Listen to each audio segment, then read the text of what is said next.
Biffle, the leader, now by 4.3 seconds. Jimmy Johnson has been eating about 1/10 of a second out of Biffle's lead every lap, and now cuts it to below 4 seconds. The reason why is Biffle cannot get around these lap cars. He's having a really tough time with every car he comes to. And no one is cutting him any slack. We're starting to see some of the cars that are 1 lap down, like Dale Earnhardt Jr. in the 8 car, Kevin Harvick in the 29, making these green flag stops. So that means we're very close to those leaders making that green flag stop. 29 laps to go. Jeff Green was also just in, as you see Junior and Harvick pit. But among the lead lap cars, and there are 13 of them, no one has yet dipped a tire down below the white line to come to pit road. Well, you just got to be, you got to hope that you're not the first one in, that you can be the last one in. That's what you got to hope.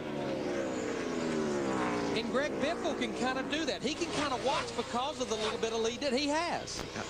There's no question, Larry. You said they're in the catbird seat. Don't make any mistakes. Don't beat yourself doing something that you'll regret. Jeff Gordon came in here 5th in points. You'll see he will drop out of the top 10 going out of the race in a lap 41 crash. Well, it would put it tight from about 3rd to 10th. Real tight. The race is in the hands of... Go one more. You go one more lap, bud. One more lap. And it looks like he will set the tone for when everyone will pit. So it looks like they're going to do it with about 25 laps to go. Mayfield is in. I wouldn't pit that baby till they run out of gas. Brian Vickers is in. They are the 2 first lead lap cars to pit.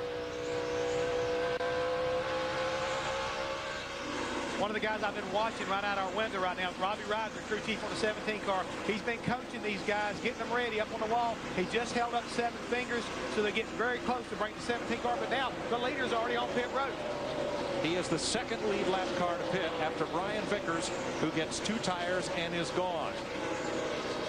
Steve. And Mike, Doug, Richard, and Greg Biffle discussed 2 tires versus 4 tires. Richard felt like the 48 would take 2 tires.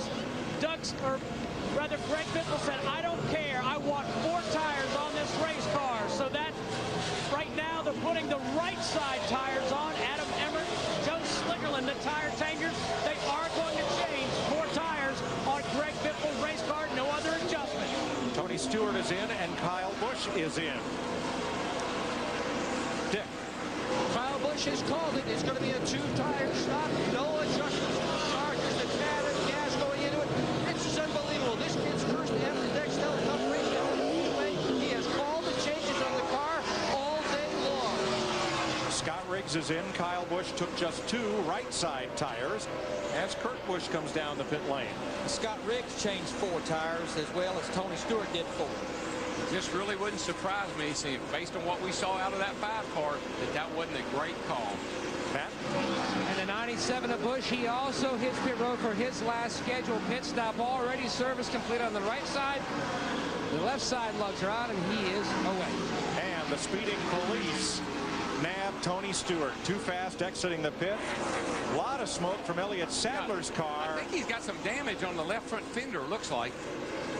Now this is where Doug, Richard, Greg Biffle holding their breath, hoping they don't get a caution right here, because this could put them a lap down, even though they have those 4 fresh tires. Yeah, but I'm thinking it's I don't think it's oil or anything. I believe he has a tire rub. Jeff Burton comes in and out of the pits. Stewart comes in to serve his penalty. Kenseth is in for his stop. And it appears that Jimmy Johnson, the 48 car, Chad Canals, they're going to stretch it like you were talking about, Darrell, hoping they can catch that caution and put all these cars a lap down. Elliott Sadler has made it to pit road with that tire rub. Matt Kenseth gets 4. He's done and away. I think the 42 car ran out of fuel. 5 more laps, Chad Canal says. That'll put Jimmy Johnson in the pit lane at lap 385. Matt? And his spotter, Chris Osborne, was also telling Chad that some spotters were reporting smoke from the 38, Larry Mack, like you were talking, so they were also seeing if possibly there may be a caution flag. Dick? Mark Martin on pit road right now. This is also going to be a 2-tire stop. He has to run in second position. Boy, they are winding 2 rounds in the right rear corner of that car. Steve. Rusty Wallace and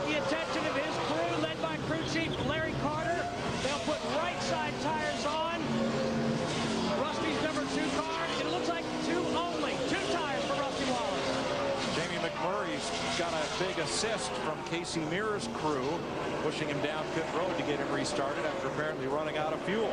Here's Ryan Newman in the pit lane. So what that will say is pretty much the only cars that have not pitted now is Jimmy Johnson and Kurt Busch in the 97 car, if I had figured right. It looks like Kurt Busch has been to pit road. Well, Ryan Newman just make a quick pit stop. Looked like fuel only on that car, Mike. Gas and go for Newman, so we've seen no tires 2 and 4. And that's exactly what you got to do. Take your best shot here, boys. What do I have to do to win this sucker? Here comes Jimmy Johnson. What will he do, Larry? We've seen everything so far. I think if they're going to try to win this race, I think he's going to go with just 2 tires. Get tight to the wall. Tight to the wall. Tight to the wall. That tells me right there he wants those tire changers to travel the shortest distance. It will be just 2 tires on this 48 Lowe's car.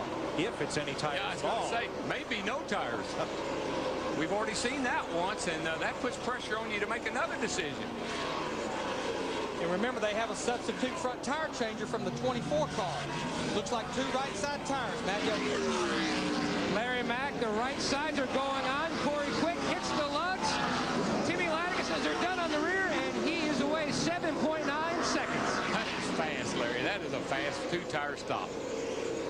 Biffle goes by. Remember, Biffle had a 4-second lead when he dropped off the track to pit. He gave up a 4-second lead. Nice and smooth. We'll see what the Low on difference the bottom. is as Biffle comes around. Clear low. 15 laps to go. And Biffle's stop was twice the length of Jimmy Johnson's stop, but you see right there what the difference is going to be right now is he has over a second lead. He's the only car in the top 6 that took 4 tires on that stop. And he's beating Kurt Busch right now, or Kyle Busch, by almost a half-second. Look at this knot in the backstretch. Ryan Newman just had trouble with Mark Martin, Rusty Wallace, and Brian Vickers. They all ran up on Newman, who had trouble getting off turn 2, and that was almost a very big wad right there. And all of those cars have just 2 right side tires, with the exception of Newman. He has fuel only. You can see how much they close up on each other. I'd say that you want to talk about a set and duck. That 12 is a set and duck with these guys all behind him. They'll push him up out of the way. With no tires, Right. all older tires. So after pit stops, Greg Biffle's lead is 1.5 seconds, almost 2 seconds now on Kyle Busch, 2.5 seconds on Jimmy Johnson, and then this group. An interesting thing about Mark Martin in the 6, we talked about what 2 right side tires will do to you. It'll make the car push. If you heard the report, they took 2 rounds of bite out to free that car up with just those 2 right side tires. But you were right all along. I mean, the Biffle had the advantage. Coming in with a lead, he could take 4, get back out. He's long gone, no matter what happens. Wallace moves past Newman. That is for 5th place. If there's a late caution, green, white checker, whatever, Biffle's in the best shape. Brian Vickers now trying to make the move on Newman, who got no tires, just fuel.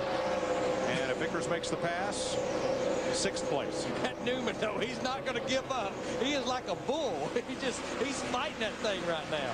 Well, there again, look at those Roush cars. 1st, 4th, 8th, 9th.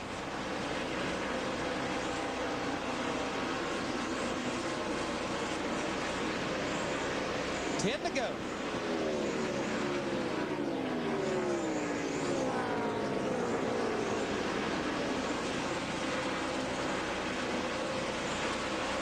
You know, as I look at Ryan Newman, the move that Matt Borland and his crew chief made, I think he had surmised the whole situation.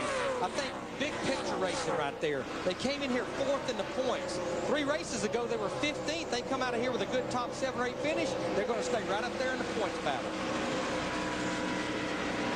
Looks like those 2 tires did not do what Kyle Busch wanted. Jimmy Johnson's caught it.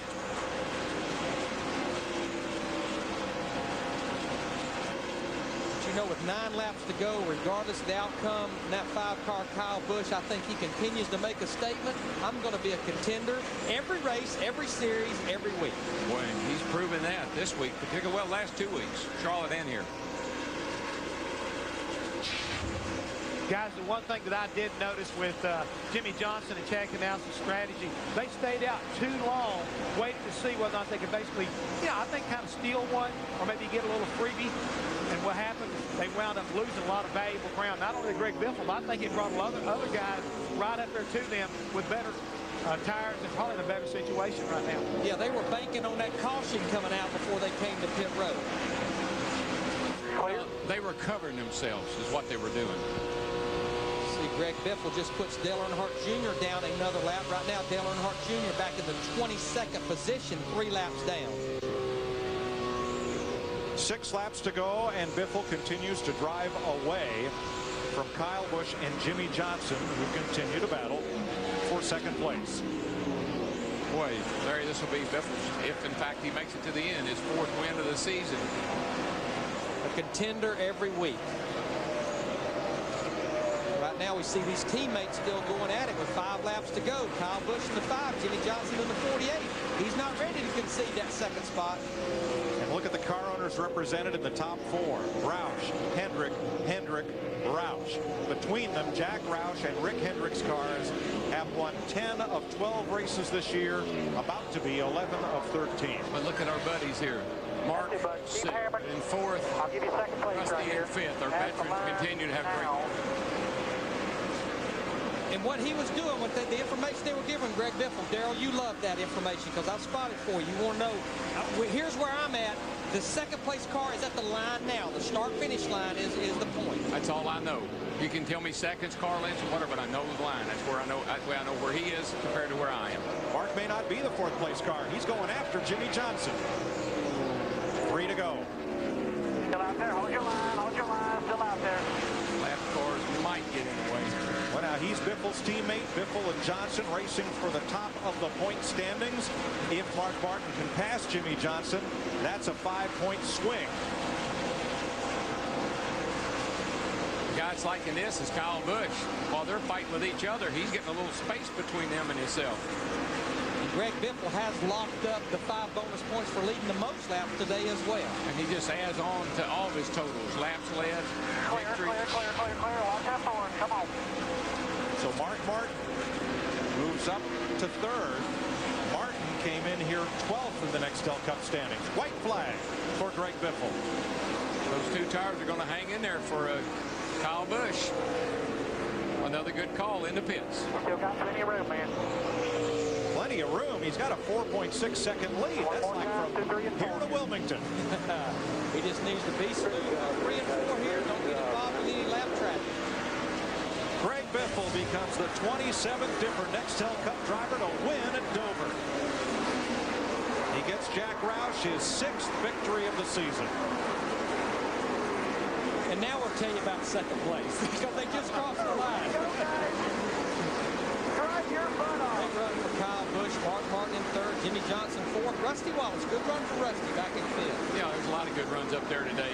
Kansas 7th, Ryan's 8th. 11 cars finish on the lead lap, anchored by Scott Riggs. Elliott Sadler 10th, Scott Riggs and Jeff Burton 11th and 12th. And the margin of victory for the National Guard Ford, one of the biggest of this season, nearly 4.3 seconds. And I tell you, a lot of that has to be the heart and soul of that guy driving that 16 car right there because he just backed her in the fence. I don't know that I've seen that before. Well, I've been waiting for that to happen. I wondered how long it's going to be before that happened. The monster got his bite out of that car whether he wanted him to or not. It has not fazed him. It's not every day you celebrate your way into the fence. I still give it a 10.